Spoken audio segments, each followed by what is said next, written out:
Chapter 5. The Case for the Defense. Perhaps the most important element of Leo Frank's defense concerned time.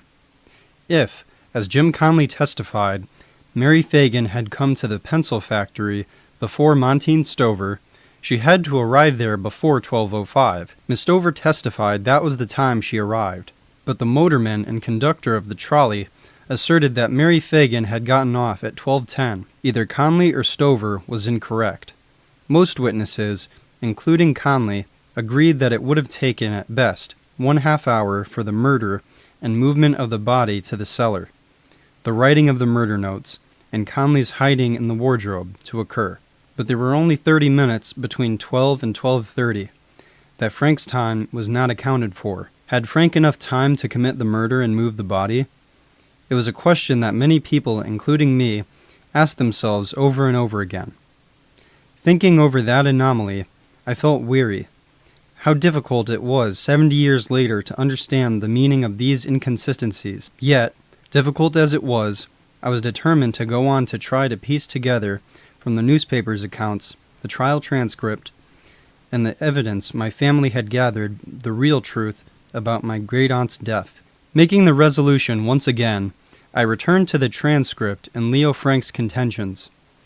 According to his pre-trial statements, Frank had gotten to the factory on the day of the murder at 8:30 a.m. At approximately 9:40, he had gone to Montag Brothers and returned to the factory at 10:55. He left the factory at 12:45 or 12:50, going home for lunch.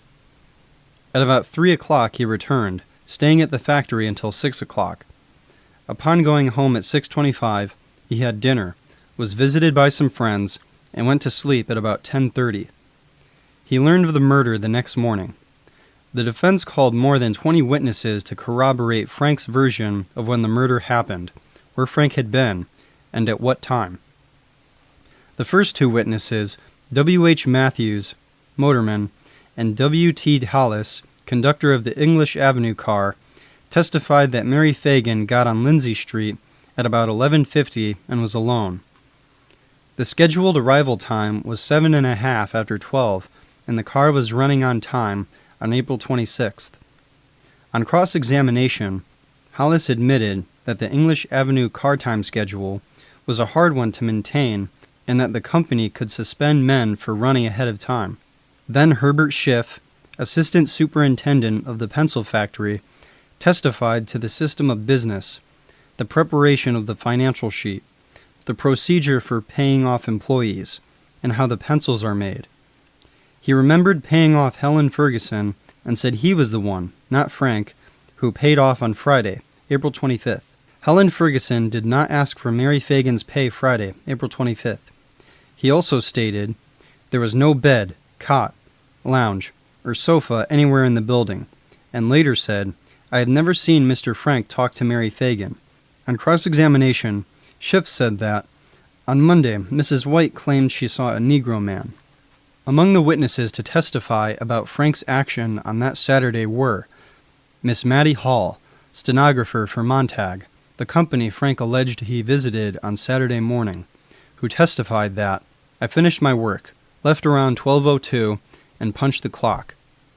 Although she admitted she testified differently at the inquest, she testified that Frank did not make up the financial sheet that Saturday morning. Miss Corinthia Hall swore that she was the forelady for the factory and got there Saturday around 11:35 a.m. with Mrs. Emma Clark Freeman. Frank was in his office when they left around 11:45. In cross-examination, she testified that she and Mrs. Freeman met Lemmy Quinn at the Greek Cafe. He told them that he had just finished seeing Frank. Mrs. Freeman's testimony gave evidence to the same effect. Miss Magnolia Kennedy swore that she was behind Helen Ferguson, and Helen Ferguson did not ask for Mary Phagan's pay envelope.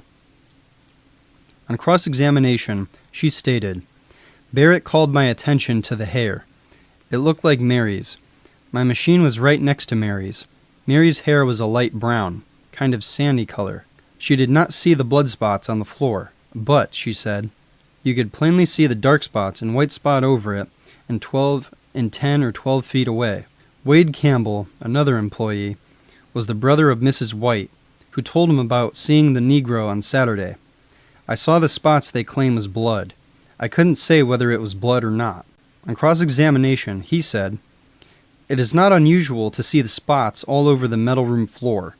Further, he stated, "I have never seen Frank talk to Mary Phagan." Lemmy Quinn, foreman of the factory, testified that 100 women worked at the factory. "We have some blood spots quite frequently when people get their hands cut. However," he said, "I noticed the blood spots at the ladies' dressing room on Monday." Further, he declared, "I was in the office and saw Mr. Frank between 12:20 and 12:25. Several witnesses later testified that Quinn advised them he had visited Frank prior to noon in the factory the Saturday of the murder. Harry Denham, one of the carpenters on the 4th floor, testified that he was hammering about 40 feet from the elevator. "I am sure that the elevator didn't run that day, as I could have seen the wheels moving and heard the noise." He completed his work about 3 p.m. and left. A testimony that caused further speculation was that of Minola McKnight, the cook for the Seligs, who testified, "I work for Mrs. Selig. I cook for her.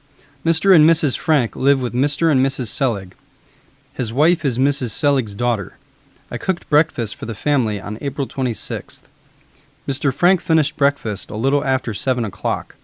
Mr. Frank came to dinner about 20 minutes after 1 that day. That was not the dinner hour, but Mrs. Frank and Mrs. Selig were going off to the 2 o'clock car. They were already eating when Mr. Frank came in. My husband, Albert McKnight, wasn't in the kitchen that day between 1 and 2 o'clock at all. Standing in the kitchen door, you cannot see the mirror in the dining room. If you move up to the north end of the kitchen, where you can see the mirror, you can't see the dining room table. My husband wasn't there all that day. Mr. Frank left that day sometime after 2 o'clock. I next saw him at 6:30 at supper. I left at about 8 o'clock. Mr. Frank was still at home when I left. He took supper with the rest of the family. After this happened, the detectives came out and arrested me and took me to Mr. Dorsey's office, where Mr. Dorsey, my husband, and another man were there. I was working at the Seligs when they came and got me. They tried to get me to say that Mr. Frank would not allow his wife to sleep that night, and that he told her to get up and get his gun and let him kill himself, and that he made her get out of bed. They had my husband there to bulldoze me, claiming that I had told him that. I had never told him anything of the kind. I told them right there in Mr. Dorsey's office that it was a lie. Then they carried me down to the station house in the patrol wagon. They came to me for another statement about 11:30 or 12 o'clock that night and made me sign something before they turned me loose. But it wasn't true. I signed it to get out of jail because they said they would not let me out. It was all written out for me before they made me sign it. On cross-examination, she was shown a copy of her original statement and said, "I signed that statement, but I didn't tell you some of the things you got in there. I didn't say he left home about 3 o'clock. I said somewhere about 2. I did not say he was not there at 1 o'clock. Mr. Graves and Mr. Pickett of Begg and Gregg Hardware Company came down to see me. A detective took me to your, Hugh Dorsey's office. My husband was there and told me that I had told him certain things. Yes, I denied it. Yes, I wept and cried and stuck to it.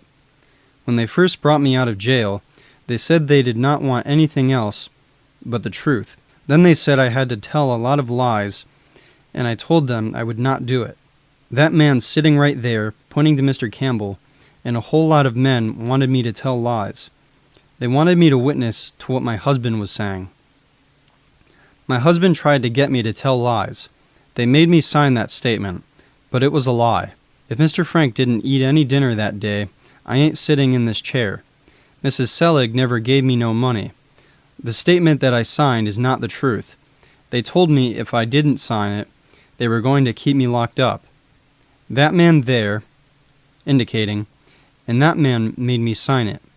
Mr. Graves and Mr. Pickett made me sign it. They did not give me any more money after this thing happened. 1 week I was paid 2 weeks' wages.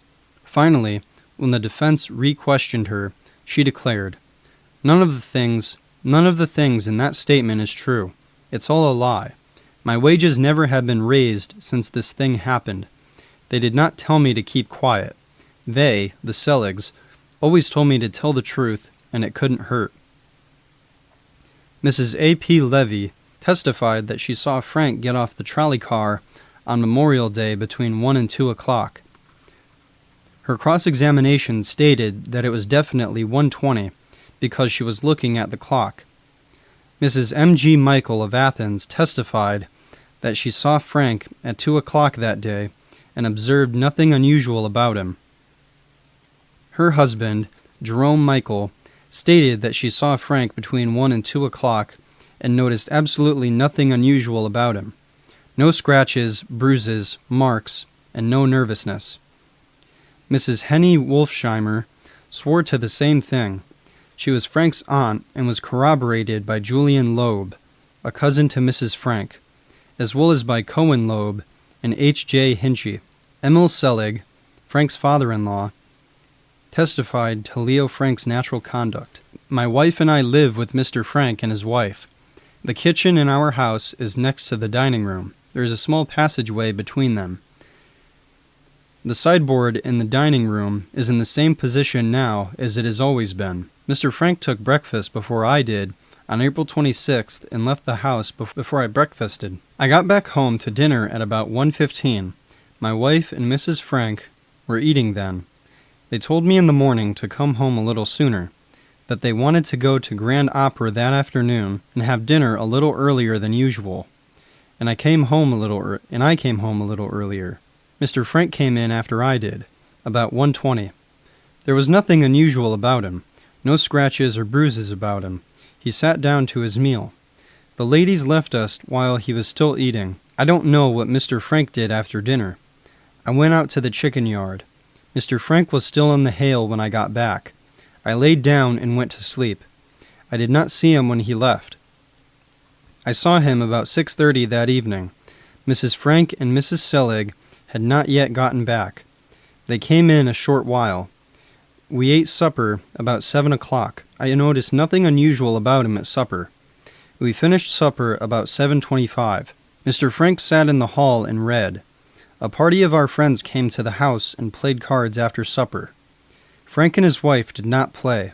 They didn't play poker. They played bridge. He was reading in the hall while we were playing.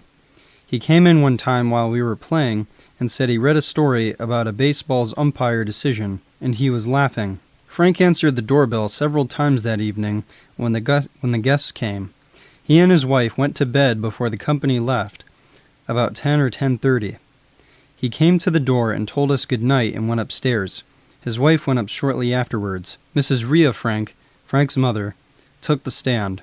On cross-examination, she stated, Leo does not have any rich relatives in Brooklyn.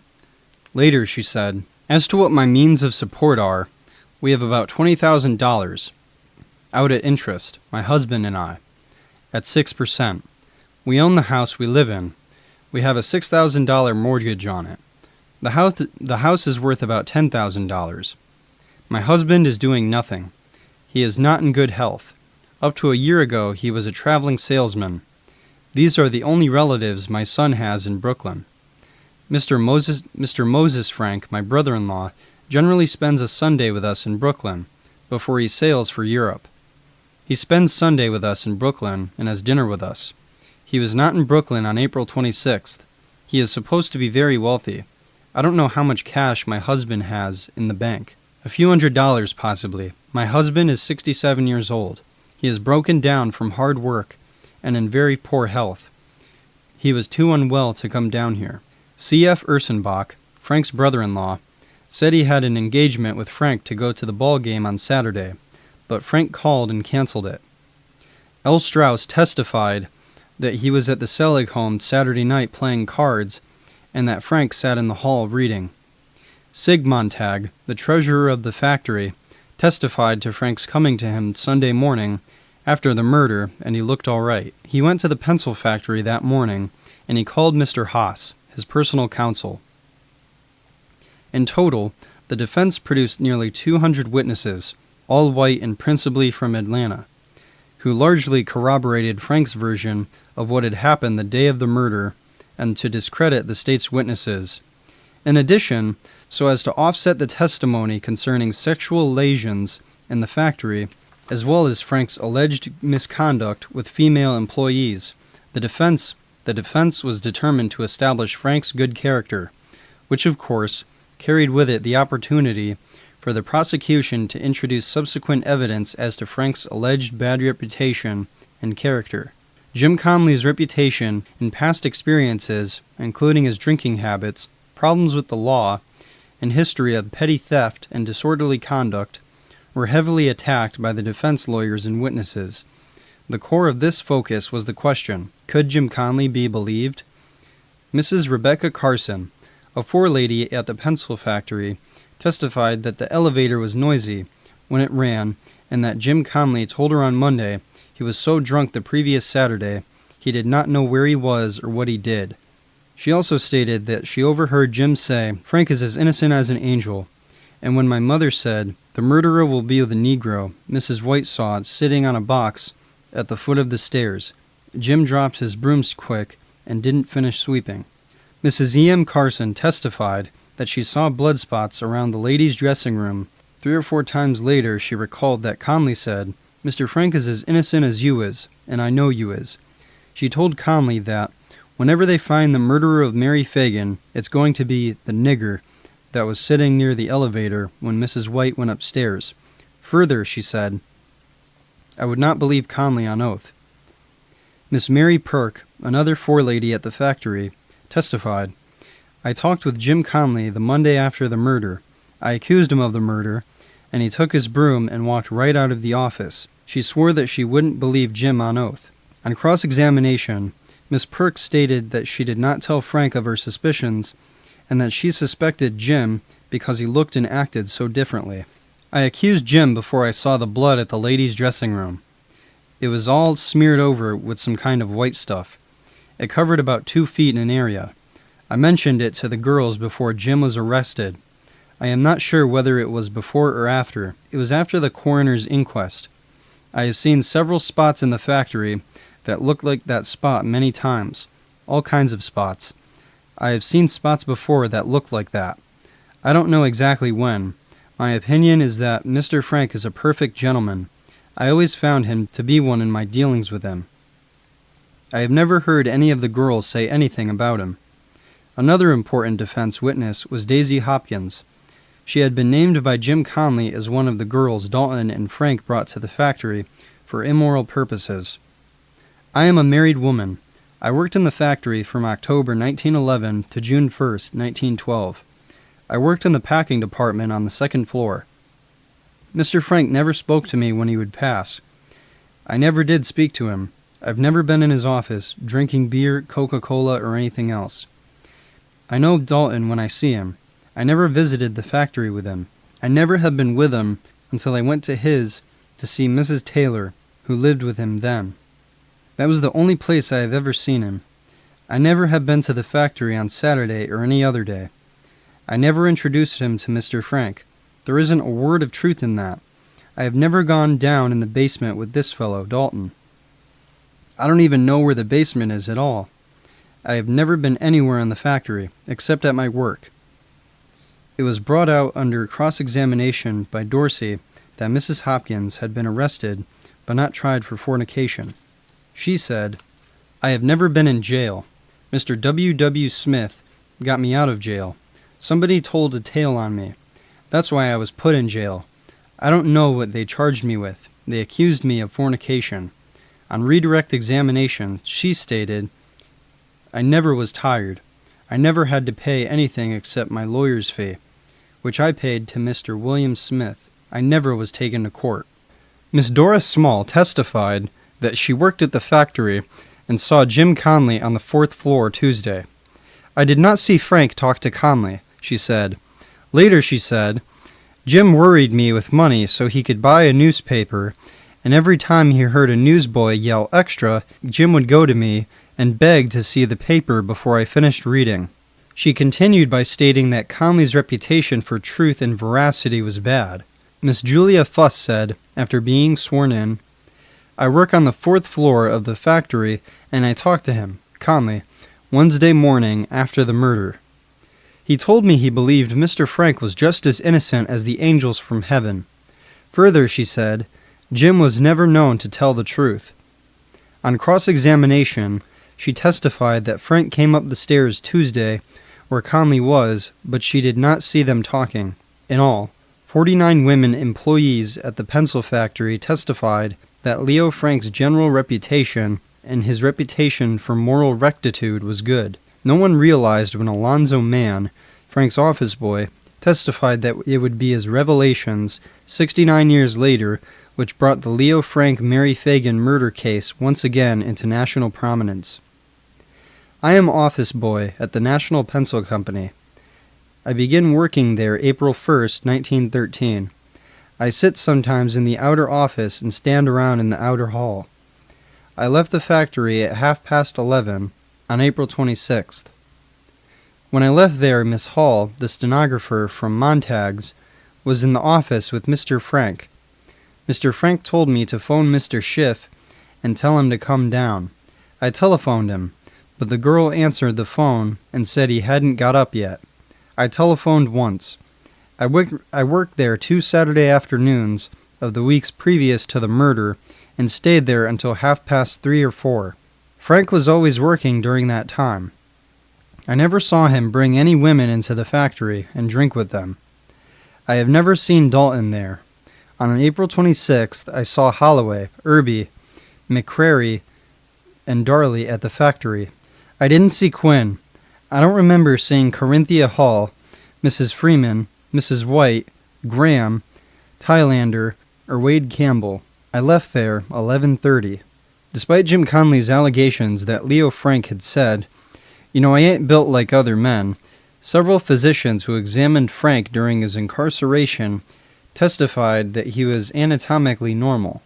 Other physicians tried to ascertain more precisely the exact time of Mary Phagan's death by giving their opinions on the digestive processes entailed after Mary's last meal, but they were largely unsuccessful as there was much difference of opinion. 56 associates of Frank at Cornell University and Brooklyn and in Atlanta testified as to his general good character as an upright and law-abiding citizen.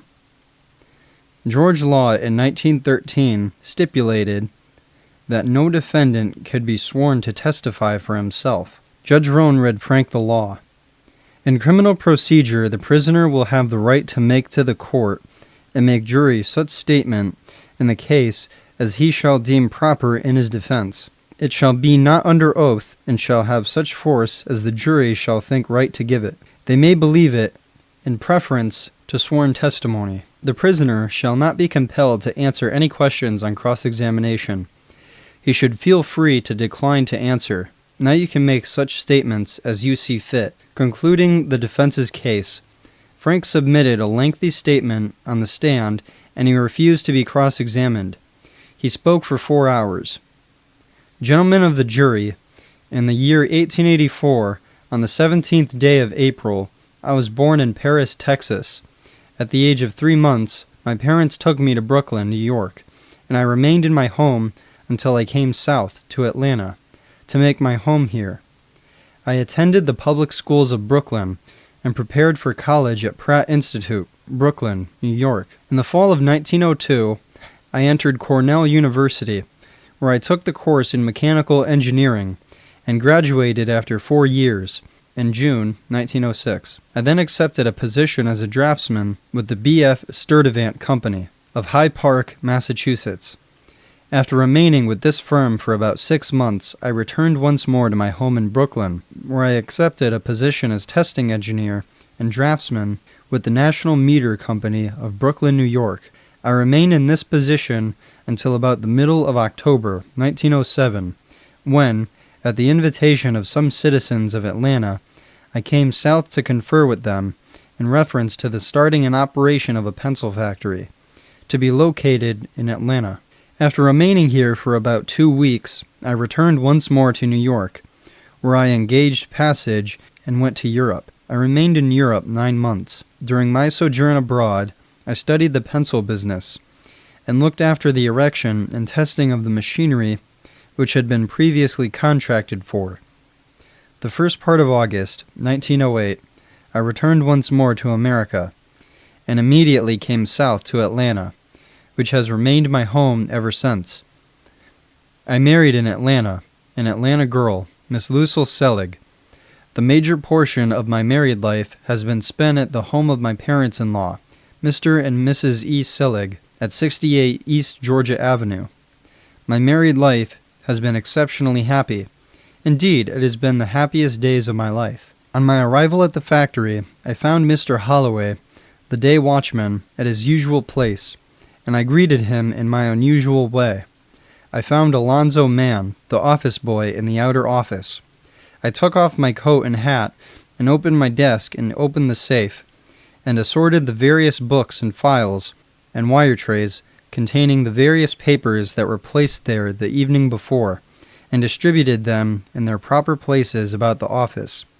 I then went out to the shipping room and conversed a few minutes with Mr. Irby, who at the time was a shipping clerk, concerning the work which he was going to do that morning, though, to the best of my recollection, we did no shipping that day, due to the fact that the freight offices were not receiving any shipments, due to its being a holiday.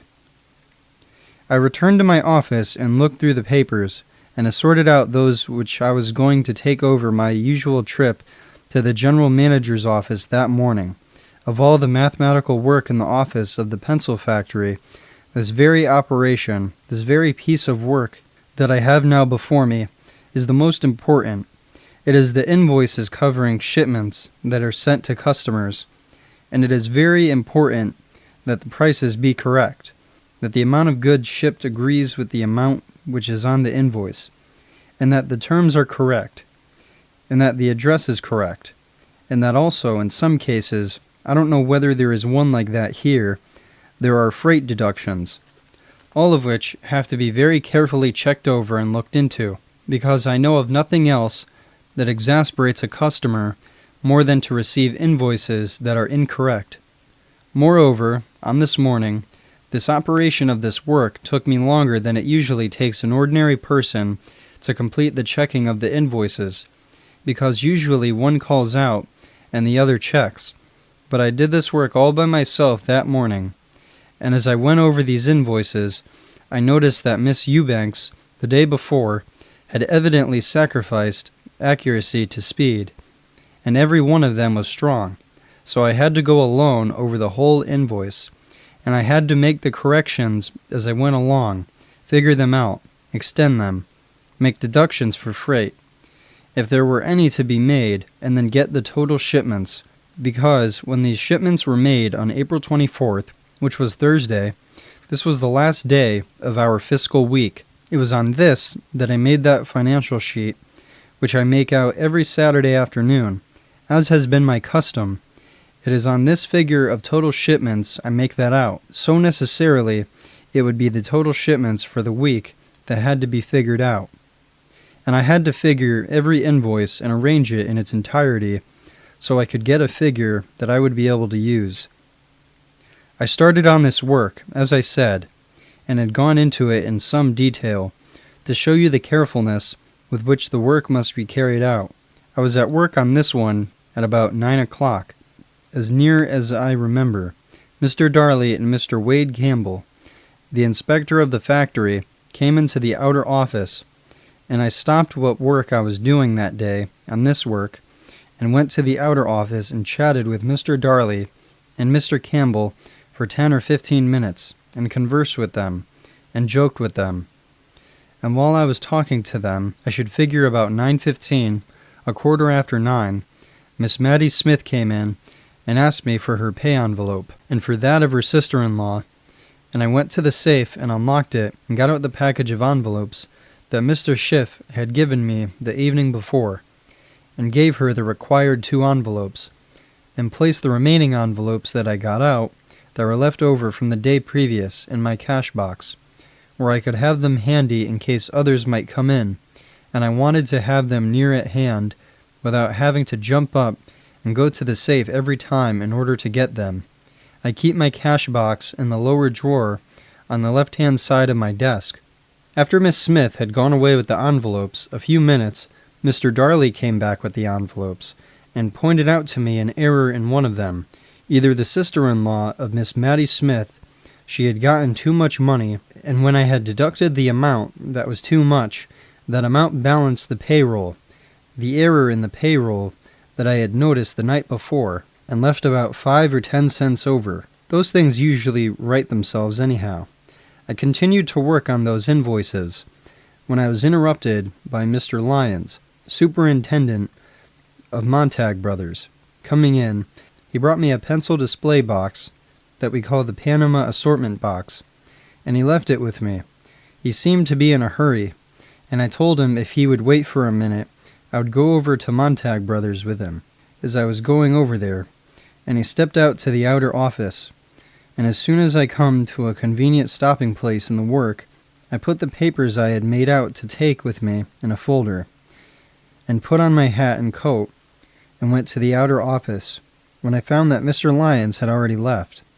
Mr. Darley left with me, about 9:35 or 9:40, and we passed out of the factory, and stopped at the corner of Hunter and Forsyth Streets, where we each had a drink at Cruikshank's soda fount, where I bought a package of favorite cigarettes, and after we had our drink, we conversed together there for some time, and I lighted a cigarette and told him goodbye, as he went in one direction, and I went on my way then to Montag Brothers where I arrived, as nearly as may be, at 10 o'clock, or a little after. On entering Montag Brothers, I spoke to Mr. Sig Montag, the general manager of the business, and then the papers which I collected, which lay on his desk. I took the papers out and transferred them into the folder, and distributed them at the proper places at Montag Brothers. I don't know just what papers they were, but I know there were several of them, and I went on chatting with Mr. Montag, and I spoke to Mr. Matthews and Mr. Cross of the Montag Brothers. And after that I spoke to Miss Hattie Hall, the pencil company's stenographer, who stays at Montag Brothers, and asked her to come over and help me that morning. As I have already told you, practically every one of these invoices was strong, and I wanted her to help me on that work, and in dictating the mail. In fact, I told her I had enough work to keep her busy that whole afternoon if she would agree to stay. But she said she didn't want to do that. She wanted to have at least half a holiday on Memorial Day. I then spoke to several of the Montag Brothers force on business matters and other matters, and after that I saw Harry Gottheimer, the sales manager of the National Pencil Company, and I spoke at some length with him in reference to several of his orders that were in work at the factory. There were 2 of his orders especially that he laid special stress on, as he said he desired to ship them right away, and I told him I didn't know how far along in process of manufacture the orders had proceeded, but if he would go back with me, then I would be very glad to look for it, and then tell him when we could ship them, and he said he couldn't go right away. He was busy, but he would come a little later, and I told him I would be glad for him to come over later that morning or in the afternoon, as I would be there until about 1 o'clock, and after 3. I then took my folder and returned to Forsyth Street alone. On arrival at Forsyth Street, I went to the second or office floor, and I noticed the clock, and it indicated 5 minutes after 11 o'clock. I saw Mr. Holloway there, and I told him he could go as soon as he got ready, and he told me he had some work to do for Harry Denham and Arthur White, who were doing some repair work up on the top floor, and he would do the work first. I then went into the office. I went into the outer office, and found Miss Hattie Hall, who had preceded me over from Montag's, and another lady who introduced herself to me as Mrs. Arthur White, and the office boy. Mrs. Arthur White wanted to see her husband, and I went into the inner office and took off my coat and hat, and removed the papers which I had brought back for Montag Brothers in the folder, and put the folder away. It was about this time that I heard the elevator motor start up and the circular saw in the carpenter shop, which is right next to it, running. I heard it saw through some boards, which I supposed was the work that Mr. Holloway had referred to. I separated the orders from the letters which required answers, and took the other material, the other printed matter that didn't need an immediate attention. I put that in various trays, and I think it was about this time that I concluded I would look and see how far along the reports were, which I used in getting up my financial report every Saturday afternoon. And to my surprise, I found that the sheet which contains the record of pencils packed for the week didn't include the report for Thursday, the day the fiscal week ends. Mr. Schiff, evidently in the stress of getting up, figuring out, and filling the envelopes for the payroll on Friday, instead of, as usual, on Friday, and half the day Saturday, had evidently not had enough time. I told Alonzo Mann, the office boy, to call up Mr. Schiff and find out when he was coming down, and Alonzo told me the answer came back over the telephone, that Mr. Schiff would be right down, so I didn't pay any more attention to that part of the work, because I expected Mr. Schiff to come down any minute. It was about this time that Mrs. Emma Clark Freeman and Miss Corinthia Hall, two of the girls who worked on the 4th floor, came in and asked permission to go upstairs and get Mrs. Freeman's coat, which I readily gave, and I told them at the same time to tell Arthur White that his wife was downstairs. A short time after they left my office, 2 gentlemen came in. One of them a Mr. Graham, and the other the father of a boy by the name of Earl Burdett. These 2 boys had gotten into some sort of trouble during the noon recess the day before, and were taken down to police headquarters, and of course didn't get their envelopes the night before. And I gave the required pay envelopes to the 2 fathers, and chatted with them at some length in reference to the trouble their boys had gotten into the day previous. But just before they left the office, Mrs. Emma Clark Freeman and Miss Corinthia Hall came into my office and asked permission to use the telephone, and they started to the telephone, during which time these 2 gentlemen left my office. But previous to that, when these 2 gentlemen came in, I had gotten Miss Hattie Hall in and dictated what mail I had to give her, and she went out and was typewriting the mail. Before these girls finished the typewriting of these letters and brought them to my desk to read over and sign, which work I started, Miss Clark and Miss Hall left the office, as near as may be, at 11:45 and went out, and I started to work reading over the letters and signing the mail. Miss Hall left my office on her way home at this time, and to the best of my information, there were in the building Arthur White and Harry Denham and Arthur White's wife on the top floor. To the best of my knowledge, it must have been from 10 to 15 minutes after Miss Hall left my office, when this little girl, whom I afterwards found to be Mary Phagan, entered my office and asked for her pay envelope. I asked for her number and she told me. I went to the cash box and took her envelope and handed it to her, identifying the envelope by the number. She left my office and apparently had gotten as far as the door from my office leading to the outer office, when she evidently stopped and asked me if the metal had arrived, and I told her no. She continued on her way out, and I heard the sound of her footsteps as she went away. It was a few moments after she asked me this question that I had an impression of a female voice saying something. I don't know which way it came from, just passed away, and I had that impression. This little girl had evidently worked in the metal department by her question and had been laid off owing to the fact that some metal that had been ordered had not arrived at the factory, hence her question. I only recognized this little girl from having seen her around the plant and did not know her by name, simply identifying her envelope from her having called her number to me. She had left the plant hardly 5 minutes when Lemmy Quinn, the foreman of the plant, came in and told me that I could not keep him away from the factory, even though it was a holiday, at which I smiled and kept on working. He first asked me if Mr. Schiff had come down, and I told him he had not, and he turned around and left. I continued work until I finished this work and these requisitions, and I looked at my watch and noticed that it was 1:45. I called my home up on the phone, for I knew that my wife and my mother-in-law were going to the matinee, and I wanted to know when they would have lunch. I got my house, and Manola answered the phone, and she answered me back that they would have lunch immediately, and for me to come right on home. I then gathered my papers together and went upstairs to see the boys on the top floor. This must have been, since I had just looked at my watch, 10 minutes to 1. I noticed in the evidence of one of the witnesses, Mrs. Arthur White. She states it was 12:35 that she passed by and saw me. That it is possibly true. I have no recollection about it. Perhaps her recollection is better than mine. I have no remembrance of it. However, I expect that is so.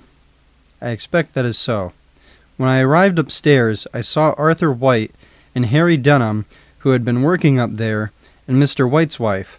I asked them if they were ready to go, and they said they had enough work to keep them several hours. I noticed that they had laid out some work, and I had to see what work they had done and were going to do. I asked Mr. White's wife if she was going or would stay there, as I would be obliged to lock up the factory, and Mrs. White said no, she would go then. I went down and gathered up my papers and locked my desk and went around and washed my hands and put my hat and coat and locked the inner door to my office and locked the doors to the street and started to go home. Now, gentlemen, to the best of my recollection, from the time the whistle blew for 12 o'clock until 1:45, when I went upstairs and spoke to Arthur White and Harry Denham, to the best of my recollection, I did not stir out of the inner office. But it is possible that in order to answer a call of nature or to urinate, I may have gone to the toilet. Those are things that a man does unconsciously and cannot tell how many times not when he does it. Now, sitting in my office at my desk, it is impossible for me to see out into the outer hall when the safe door is open, as it was that morning, and not only is it impossible for me to seek out, but it is impossible for people to see in and see me there. I continued up on Forsyth to Alabama and down Alabama to Whitehall, where I waited a few minutes for a car, and after a few minutes a Georgia Avenue car came along. I took it and arrived home at about 1:20. When I arrived at home, I found that my wife and my mother-in-law were eating their dinner, and my father-in-law had just sat down and started his dinner. I sat down to dinner, and before I had taken anything, I turned in my chair to the telephone, which is right behind me, and called up my brother-in-law to tell him, on account of some work I had to do at the factory, I would be unable to go with him, he having invited me to go with him out to the ball game. I succeeded in getting his residence, and his cook answered the phone and told me that Mr. Ursenbach had not come back home. I told her to give him a message for me, that I would be unable to go with him. I turned around and continued eating my lunch, and after a few minutes my wife and mother-in-law finished their dinner and left and told me goodbye. My father-in-law and myself continued eating our dinner, Manola McKnight serving us. After finishing dinner, my father-in-law said he would go out into the backyard to look after his chickens, and I lighted a cigarette and laid down. After a few minutes, I got up and walked up Georgia Avenue to get a car. I missed the 10 minutes to 2 car, and I looked up and saw in front of Mr. Wolfsheimer's residence, Mrs. Mickle, and aunt of my wife who lives in Athens. And there were several ladies there, and I went up there to see them, and after a few minutes Mrs. Wolfsheimer came out of the house, and I waited there until I saw that I could catch the car. I got on the car and talked to Mr. Loeb on the way to town. The car got to a point about the intersection of Washington Street and Hunter Street and the fire engine house, and there was a couple of cars stalled up ahead of us. The cars were waiting there to see the memorial parade. They were all banked up. After it stood there a few minutes, I did not want to wait. I told Mr. Loeb that I was going to get out and go on as I had work to do. So I went on down Hunter Street, going in the direction of Whitehall, and when I got down to the corner of Whitehall and Hunter, the parade had started to come around, and I could not get around at all, and I had to stay there 15 or 20 minutes and see the parade. Then I walked on down Whitehall on the side of Mr. M. Rich & Brothers' store towards Brown and Allen's. Then I walked on down Whitehall on the side of Mr. M. & Brothers' store towards Brown and Allen's. When I got in front of M. Rich & Bros' store, I stood there between 2:30 minutes to 3 o'clock until the parade passed entirely. Then I crossed the street and went on down to Jacob's and went in and purchased 25 cents worth of cigars. I then left the store and went on down Alabama Street to Forsyth Street and down Forsyth Street to the factory. I unlocked the street door and then unlocked the inner door and left it open and went on upstairs to tell the boys that I had come back and wanted to know if they were ready to go, and at that time they were preparing to leave. I went immediately down to my office and opened the safe in my desk and hung up my coat and hat and started to work on the financial report, which I will explain. Mr. Schiff had not come down, and there was additional work for me to do. In a few minutes after I started to work on the financial sheet, which I am going to take up in a few minutes, I heard the bell ring on the time clock outside, and Arthur White and Harry Denham came into the office, and Arthur White borrowed $2 from me in advance on his wages. I had gotten to work on the financial sheet, figuring it out, when I happened to go out to the lavatory, and on returning to the office, the door pointed out directly in front. I noticed Newt Lee, the watchman, coming from towards the head of the stairs, coming towards me. I looked at the clock and told him the night before to come back at 4 o'clock, for I expected to go to the baseball game. At that time, Newt Lee came along and greeted me and offered me a banana out of a yellow bag which he carried, which I presume contained bananas. I declined the banana and told him that I had no way of letting him know sooner that I was to be there at work and that I had changed my mind about going to the ball game. I told him that he could go if he wanted to, or he could amuse himself in any way that he saw fit for an hour and a half, but to be sure and be back by 6:30 o'clock. He went off down the staircase leading out, and I returned to my office.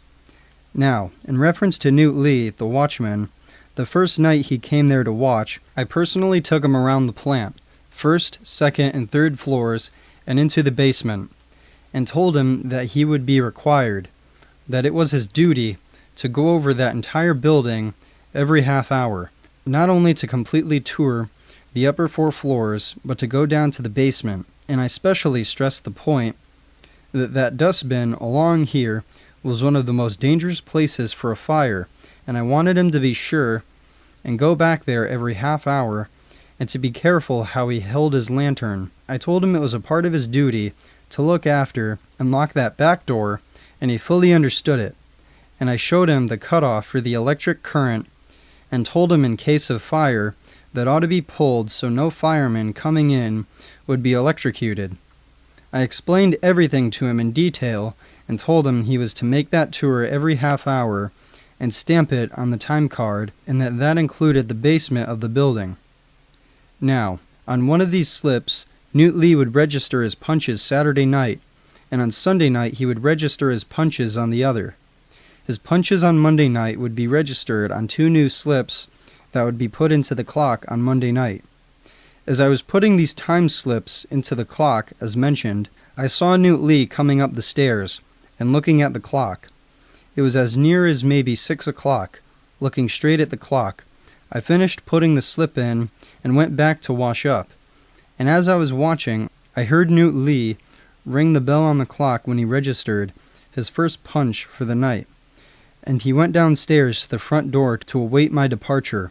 After washing, I went downstairs, I put on my hat and coat, got my hat and top coat, and went downstairs to the front door. As I opened the front door, I saw outside on the street side of the door, Newt Lee in conversation with J.M. Gant, a man that I had let go from the office 2 weeks previous.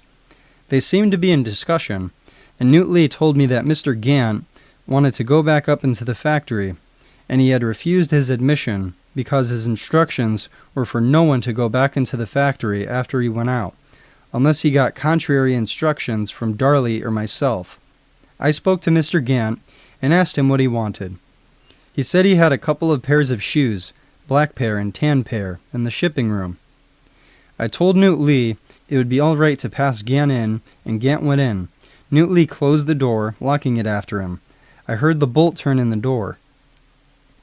I then walked up Forsyth Street to Alabama, down Alabama to Broad Street, where I posted the 2 letters, one to my uncle, Mr. M. Frank, and one to Mr. Poppenheimer, a few minutes after 6, and continued on my way down to Jacob's Whitehall, an Alabama street store, where I went in and got a drink at the soda fountain and bought my wife a box of candy. I then caught the Georgia Avenue car and arrived home about 6:25. I sat looking at the paper until about 6:30 when I called up at the factory to find out if Mr. Gant had left. I called up at 6:30 because I expected Newt Lee would be punching the clock on the half hour and would be near enough to the telephone to hear it and answer it at that time. I couldn't get Newt Lee then, so I sat in the hall reading until 7 o'clock. When I again called the factory, this time I was successful in getting Newt Lee and asked him if Mr. Gant had gone again. He said yes. I asked if everything else was all right at the factory. It was, and then I hung up. The next day, Sunday, April 27th, I was awakened at something before 7 o'clock by the telephone ringing. I got out of bed, was tight asleep. It awakened me. But I got out of bed, put on a bathrobe, and went down to answer the telephone. And a man's voice spoke to me over the phone and said, I afterwards found out this man that spoke to me was City Detective Starnes, said, Is this Mr. Frank, superintendent of the National Pencil Company? I said, Yes, sir. He says, I want you to come down to the factory right away. I says, What's the trouble? Has there been a fire? He says, No, a tragedy. I want you to come down right away. I says, All right. He says, I'll send an automobile for you. I says, All right. And hung up and went upstairs to dress. I was in the midst of dressing to go with the people who should come for me in the automobile. When the automobile drove up, the bell rang, and my wife went downstairs to answer the door. She had just had a nightdress with a robe over it. I followed my wife. I wasn't completely dressed at that time. Didn't have any trousers and shirt on. I went downstairs, followed my wife in a minute or two. I asked them what the trouble was, and the man who I afterwards found out was Detective Black. Hung his head and didn't say anything. Now, at this point, these 2 witnesses, Mr. Rogers and Mr. Black, differ with me on the place where the conversation occurred. I say, to the best of my recollection, it occurred right there in the house in front of my wife. They say it occurred just as I left the house, in the automobile. But be that as it may, this is the conversation. They asked me, did I know Mary Phagan? I told them I didn't. They said to me, Didn't a little girl with long hair hanging down her back come up to your office yesterday sometime for her money? A little girl who works in the tipping plant? I says, Yes, I do remember such a girl coming up to my office that worked in the tipping room. But I didn't know her name was Mary Phagan. Well, we want you to come down right away with us to the factory. And I finished dressing. And as they had said they would bring me right away back, I didn't have breakfast, but went right on with them in the automobile, made the trip to the undertaking establishment very quickly. I mean, they made the trip downtown very quickly, and stopped at the corner of Mitchell and Pryor Streets, told me they were going to take me to the undertaker's first, that they wanted me to see the body and see if I could identify the little girl. I went with them to the undertaking establishment, and one of the 2 men asked the attendant to show us the way into where the body was, and the attendant went down a long dark passageway with Mr. Rogers following. Then I came, and Black brought up the rear. We walked down this long passageway until we got to a place that was apparently the door to a small room, very dark in there. The attendant went on and suddenly switched on the electric light, and I saw the body of the little girl. Mr. Rogers walked in the room and stood to my right, inside of the room. I stood right in the door, leaning up against the right facing the door, and Mr. Black was to the left, leaning on the left facing, but a little to my rear, and the attendant, whose name I have since learned was Mr. Chesling, sick, was on the opposite side of the little cooling table to where I stood. In other words, the table was between him and me. He removed the sheet which was covering the body, and took the head in his hands, turned it over, put his finger exactly where the wound in the left side, back of the head, was located, put his finger right on it. I noticed the hands and arms of the little girl were very dirty, blue and ground with dirt and cinders. The nostrils and mouth, the mouth being open, nostrils and mouth just full of sawdust and swollen, and there was a deep scratch over the left eye on the forehead. About the neck, there is a twine, a piece of cord similar to that which is used at the pencil factory, and also a piece of white rag. After looking at the body, I identified that little girl as the one that had been up shortly after noon, the day previous, and got her money from me. We then left the undertaking establishment, got in the automobile, and rode over to the pencil factory. Just as we arrived opposite the pencil factory, I saw Mr. Darley going into the front door of the pencil factory with another man, whose name I didn't know. We went up to the second floor, the office floor. I went into the inner office, hung up my hat, and in the inner office I saw the night watchman, Newt Lee, in the custody of an officer, who I think was Detective Starnes, the man who had phoned me. I then unlocked the safe and took out the payroll book and found that it was true that a little girl by the name of Mary Phagan did work in the metal plant, and that she was due to draw $1.20. The payroll book showed that, and as the detective had told me that someone had identified the body of that little girl as that of Mary Phagan, there could be no question but that it was one and the same girl. The detectives told me then they wanted to take me down in the basement and show me exactly where the girl's body was found, and the other paraphernalia that they found strewed about. And I went to the elevator box, the switch box, so that I could turn on the current, and found it open. However, I turned on the switch, started the motor, which runs the elevator. Then Mr. Darley and half a dozen more of us and the detectives got on the elevator. I got on the elevator, and I started to pull the rope to start the elevator to going, and it seemed to be caught, and I couldn't move it. I couldn't move it with a straight pull, and couldn't get it loose, so I jumped out. We all got off, and I asked Mr. Darley to try his hand. He's a great deal larger man, and a great deal stronger man than I was, so he was successful in getting it loose. It seemed like the chain which runs down in the basement had slipped a cog and gotten out of gear and needed somebody to force it back. However, Mr. Darley was successful in getting it loose, and it started up, and I got on, and the detectives got on, and I caught hold of the rope, and it worked all right. In the basement, the officers showed us just about where the body was found, just beyond the partition of the Clark Woodenware Company, and in behind the door to the dustbin, they showed us where they found the hat and slipper on the trash pile, and they showed us where the back door, where the door to the rear was opened about 18 inches. After looking about the basement, we all went upstairs, and Mr. Darley and myself got some cords and some nails and hammer and went down the basement again to lock up the back door so that we could seal the factory from the back and nobody would enter. After returning upstairs, Mr. Darley and myself accompanied Chief Lanford on a tour of inspection through the 3 upper floors of the factory, to the 2nd floor, to the 3rd floor, and to the 4th floor. We looked into each bin, and each partition, and each dressing room, and looked into that very dressing room that has figured so prominently in this trial. And neither Mr. Darley nor myself noticed anything peculiar on that floor, nor did Sergeant Lanford, chief of the Atlanta detectives, notice anything peculiar. Now, gentlemen, I have heard a great deal, and have you, in this trial about nervousness, about how nervous I was that morning. Gentlemen, I was nervous.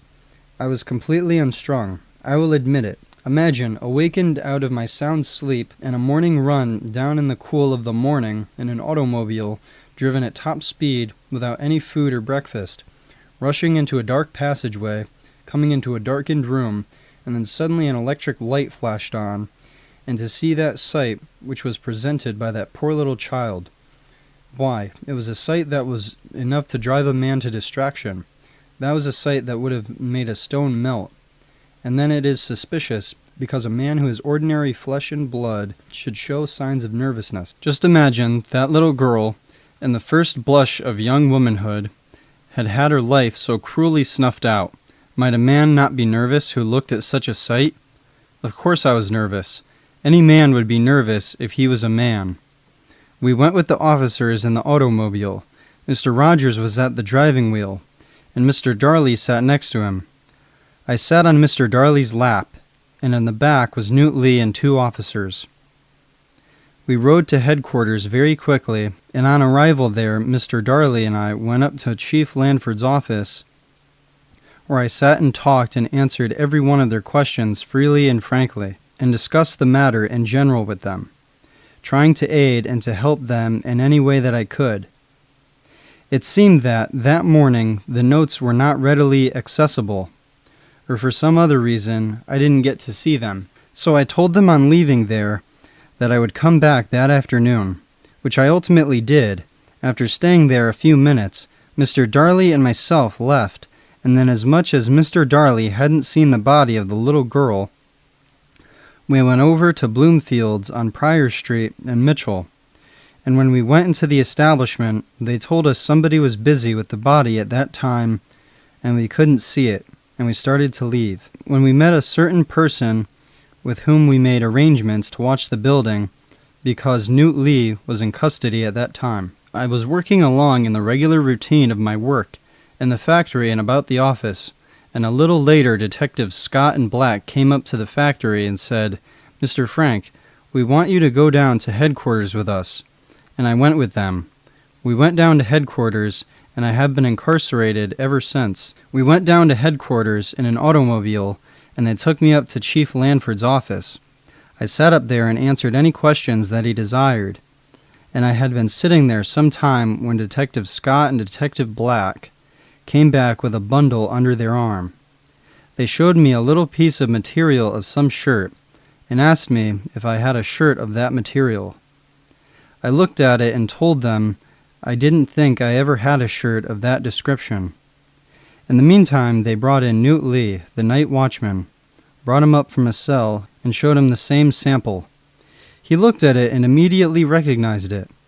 He said he had a shirt like that, but he didn't remember having worn it for 2 years, if I remember correctly. That is what he said. Detectives Scott and Black then opened the package they had and disclosed the full shirt, states example F, of that material that had all the appearance of being freshly stained with blood, and had a very distinct odor. Newt Lee was taken back to the cell. After a time, Chief Lanford came over to me and began an examination of my face and of my head and my hands and my arms. I suppose he was trying to hunt to see if he could find any scratches. I stayed in there until about 12 o'clock, when Mr. Rosser came in and spoke to the detectives, or to Chief Beavers. After talking with Chief Beavers, he came over to me and said to me that Chief Beavers thought it better that I should stay down there. He says he thinks it better that you should be detained at headquarters, but if you desire, you don't need to be locked up in a cell. You can engage a supernumerary policeman who will guard you and give you the freedom of the building. I immediately acquiesced, supposing that I couldn't do anything else, and Mr. Rosser left. Now, after this time, it was about this time, they took me from upstairs down to the district sergeant's desk, and Detective Starnes, John N. Starnes, I think his name is, came in and dictated from the original notes that were found near the body, dictated to me to get a sample of my handwriting. I wrote this note at the dictation of Mr. Starnes, states example K, which was given to me word by word, and of course I wrote it slowly. When a word was spelled differently, they usually stopped. Take this word by, for instance. The detective told me how that was spelled so they could see my exact letters and compare with the original note. Now I had no hesitation in giving him a specimen of my handwriting. Now, this photograph is a reproduction of the note. You see J.N. Starnes in the corner here. That is Detective Starnes, and then is dated here. I put that there myself so I would be able to recognize it again, in case they tried any erasures or anything like that. It is a photographic reproduction of something that was written in pencil, as near as one can judge, a photographic reproduction of the note that I wrote. Detective Starnes then took me down to the desk, Sergeant, where they searched me and entered my name on the book under a charge of suspicion. They took me back into a smaller room and I sat there for a while my father-in-law was arranging for a supernumerary police to guard me for the night. They took me then to a room on the top of the building, and I sat in the room there and either read magazines or newspapers and talked to my friends who came to see me until I was about to retire at midnight. I had the cover of my cot turned back and I was going to bed when Detective Scott and Detective Black at midnight, Tuesday, April 29th, came in and said, "Mr. Frank, we would like to talk to you a bit. Come in and talk to us." I says, Sure, I will be only too glad to." I went with them to a little room on the top floor of the headquarters. In that room was Detective Scott and Detective Black and myself. They stressed the possibility of couples having been let into the factory at night by the night watchman, Newt Lee. I told them that I didn't know anything about it, that if I had, I certainly would have put a stop to it long ago. They said, "Mr. Frank, you have never talked alone with Newt Lee. You are his boss, and he respects you. See what you can do with him. We can't get anything more out of him. See if you can." I says, "All right. I understand what you mean. I will do my best," because I was only too willing to help. Black says, "Now put it strong to him. Put it up strong to him. And tell him to cough up and tell all he knows. Tell him that you are here and that he is here, and tell all he knows about happenings at the pencil factory that Saturday night, or you will both go to hell." Those were the detective's exact words. I told Mr. Black I caught his meaning, and in a few minutes afterwards, Detective Starnes brought up Newt Lee from the cell room. They put Newt Lee into a room and handcuffed him to a chair.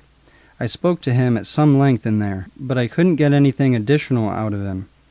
He said he knew nothing about couples coming in there at night, and remembering the instructions Mr. Black had given me, I said, "Now, Newt, you are here and I am here, and you had better open up and tell all you know, and tell the truth and tell the full truth, because you will get us both into lots of trouble if you don't tell all you know." And he answered me like an old Negro, "Before God, Mr. Frank, I am telling you the truth, and I have told you all I know."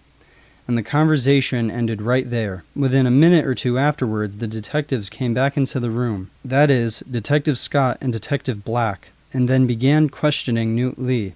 And then it was that I had my first initiation into the 3rd degree in Atlanta Police Department. The way that fellow Black cursed at that poor old Negro, Newt Lee, was something awful. He shrieked at him, he hollered at him, he cursed and did everything but beat him. Then they took Newt Lee down to a cell, and I went to my cot in the outer room.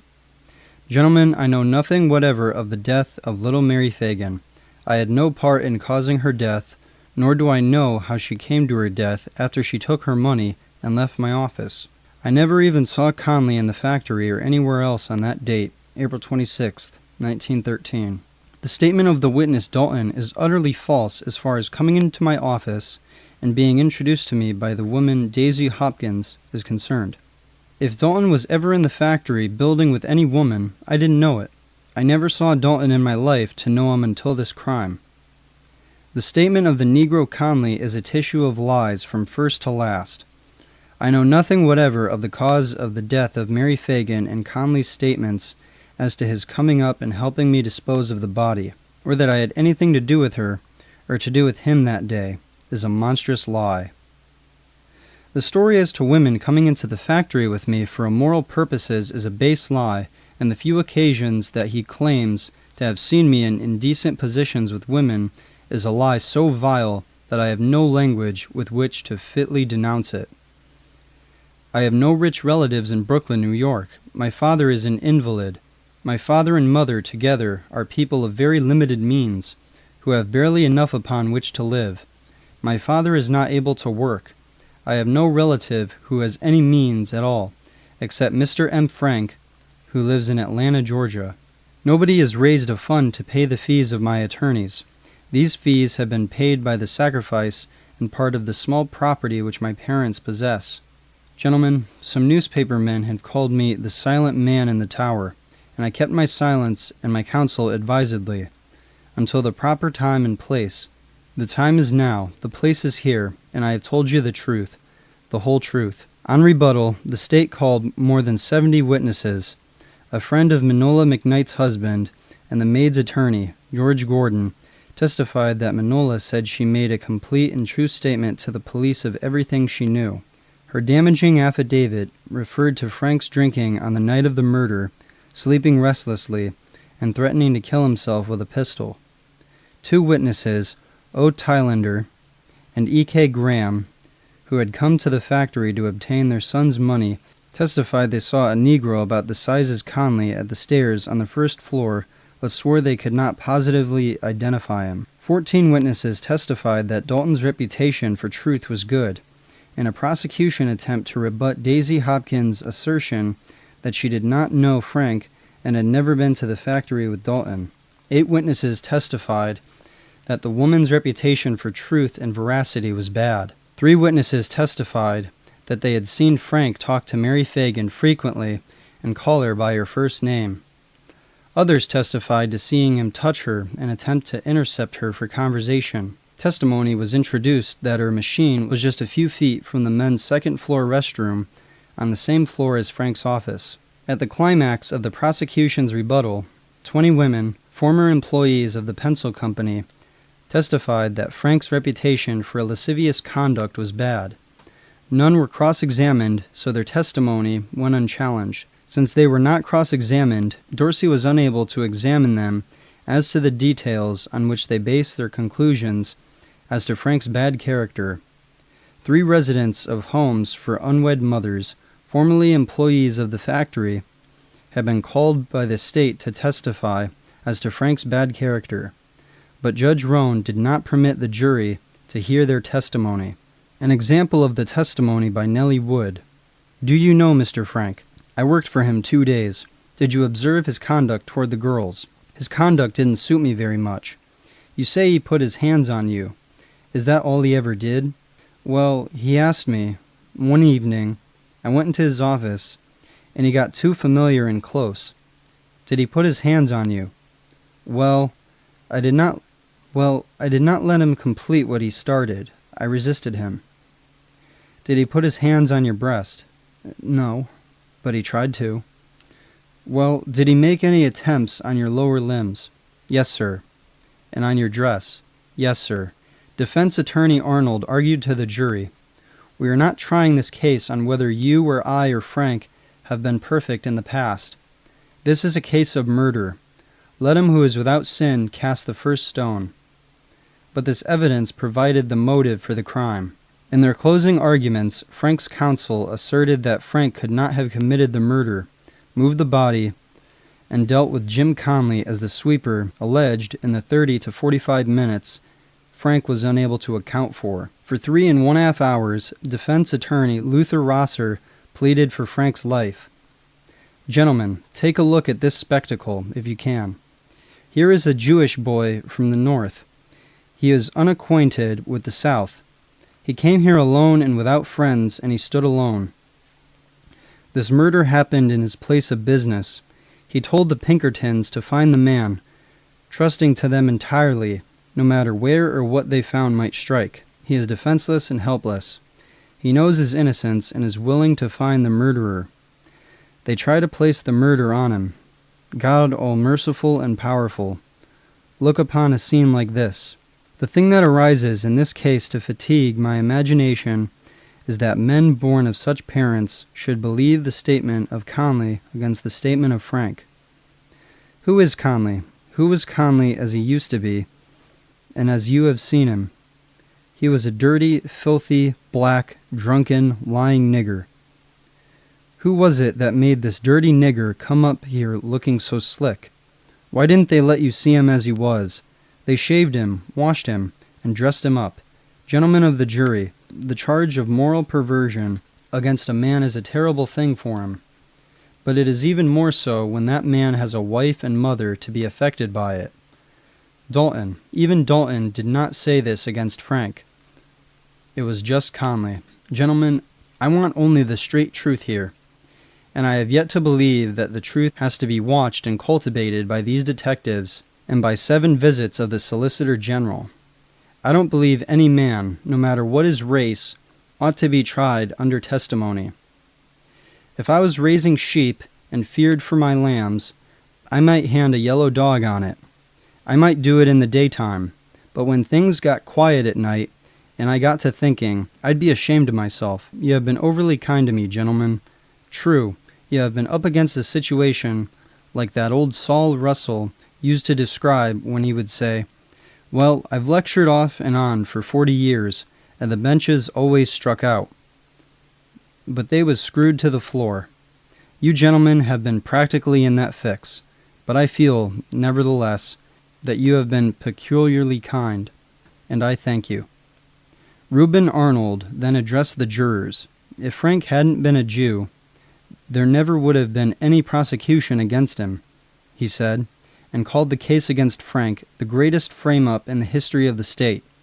He then compared the case with the case of Captain Alfred Dreyfus, the French soldier and Jewish descendant who had been condemned to Devil's Island through a racial conspiracy. There were 2 witnesses who quoted anti-Semitic remarks of others. T.Y. Brent, sworn for the defendant in sure rebuttal, said, "I have heard George Kenley on several occasions express himself very bitterly towards Leo Frank. He said he felt in this case just as he did about a couple of niggers hung down in Decatur, that he didn't know whether they had been guilty or not, but somebody had to be hung for killing those street carmen, and it was just as good to hang one nigger as another, and that Frank was nothing but an old Jew, and they ought to take him out and hang anyhow." S.L. Asher, sworn for the defendant in sure rebuttal, said, "About 2 weeks ago I was coming to town between 5 and 10 minutes to 1 on the car, and there was a man who was talking very loud about the Frank case, and all of a sudden he said, 'They ought to take that damn Jew out and hang him anyway.' I took his number down to report him." Solicitor General Hugh Dorsey's summation was much longer. He spoke until court adjourned, 6 more hours on Saturday and 3 Monday morning. Dorsey said, "I say to you here and now that the race from which that man comes is as good as our race. His ancestors were civilized when ours were cutting each other up and eating human flesh. His race is just as good as ours, just as good but no better. I honor the race that produced a Disraeli, the greatest prime minister that England has ever produced.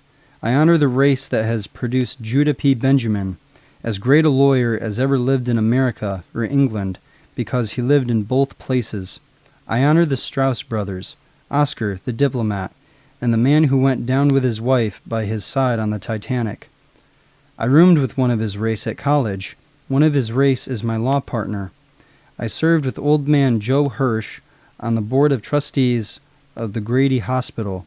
I know Rabbi Marks, but to honor him, and I know Dr. Sun of the Hebrew Orphans Home, and have listened to him with pleasure and pride. But, on the other hand," he then related crimes that had been committed by Jews. "These great people are amenable to the same laws as you and I in the black race. They rise to heights sublime, but they sink to depths of degradation. Gentlemen, every act of that defendant proclaims him guilty. Gentlemen, every word of that defendant proclaims him responsible for the death of this little factory girl. Gentlemen, every circumstance in this case proves him guilty of this crime. Extraordinary? Yes, but nevertheless true. Just as true as Mary Phagan is dead. She died a noble death, not a blot on her name. She died because she wouldn't yield her virtue to the demands of her superintendent. I have no purpose, and have never had from the beginning in this case, that you oughtn't to have, as an honest, upright citizen. In the language of Daniel Webster, I desire to remind you that when a jury, through whimsical and unfounded scruples, suffers the guilt of escape, they make themselves answerable for the augmented danger to the innocent. Your Honor, I have done my duty. I have no apology to make. There can be but one verdict, and that is, we the jury, find the defendant, Leo Frank, guilty, guilty, guilty. As Dorsey uttered these words, the noon church bells tolled and the factory whistles blew, reminding all of the hour of Mary Phagan's death. Before Fulton Superior Court Judge Ellis Rohn charged the jury, he asked to see all counsel in his chambers, where he showed them letters from the editors of 3 of Atlanta's newspapers predicting the results of Leo Frank's acquittal. "Gentlemen," said Rohn, "I think we know the defendant would be lynched." He requested that both counsel agree that the defendant not be present in the courtroom when the jury told their verdict in case of acquittal. The state militia was alerted. The defense counsel agreed to Frank's absence as well as their own. Solicitor General Dorsey gave his consent only after Rosser and Arnold agreed that this absence would not be used as a basis for appeal. Within 4 hours, the jury returned a guilty verdict. Dorsey wept as he polled the jury. A wild demonstration was begun by the large crowd outside the courtroom, but inside there was little demonstration. J.W. Coleman, little Mary's stepfather, walked over to the jury box with tears streaming down his face, and silently thanked each man on the jury with a grip of his hand. He then turned to Judge Rohn, and shaking his hand, thanked him for the pains he had taken with the trial and for his fair dealing with all parties concerned. He made the following statement to a Constitution reporter. "I want to say that I am entirely satisfied with the manner in which the trial has been conducted, and also with the verdict returned. I knew by looking at the faces of the jurors as they were chosen that they were all men who could be relied upon to give fair and careful consideration to each point, and that they were of the high type of character who would give their best efforts as citizens of this commonwealth without thought of themselves to determine the guilt or innocence of Leo Frank. I would not, for any consideration, like to see an innocent man pay the death penalty, but I feel sure that anyone in the world who has kept up with the trial in all its phases and with every scrap of evidence submitted would have found Frank guilty as these honorable gentlemen have done. I am deeply grateful to them and to Judge Rohn." Hugh Dorsey, upon emerging from the courtroom building, was seized by the laughing, cheering, rejoicing crowd and passed bodily over the heads of the crowd to his office across the street. Later, Mary Phagan Coleman, who had been unable to attend court that day, told another Constitution reporter, "I could not begin to tell you how glad and relieved I feel now that it is all over. For weeks I have felt that I just could not sleep another wink for thinking of that man Frank, and the possibility that he might escape the consequences of his crime. I have felt satisfied all the time that he was guilty, and the verdict of the jury is no surprise to me. They are good, noble men, and should be commended by all for doing their duty as they have done. I do not see how anyone has read all the evidence could possibly think there is the smallest doubt as to Frank's guilt.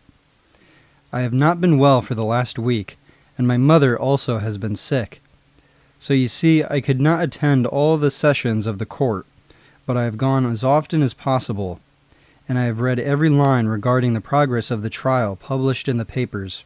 I hope that they will not be hard on that Conley Negro. Although he lied a great deal at first, he did turn round and tell the whole truth at last, and in my opinion, he should be let off with a light sentence. The only regret I feel about the entire trial is that I was unable to attend court this afternoon and shake hands with each member of the jury and with Judge Rohn.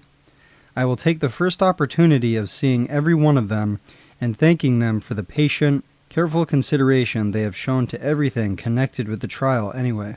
Rabbi Marks sat with Frank and his wife at the Fulton Tower awaiting the verdict. A friend told Frank the verdict. Unbelievingly, he exclaimed, "Guilty? My God, Even the jury was influenced by mob law. I am as innocent as I was a year ago.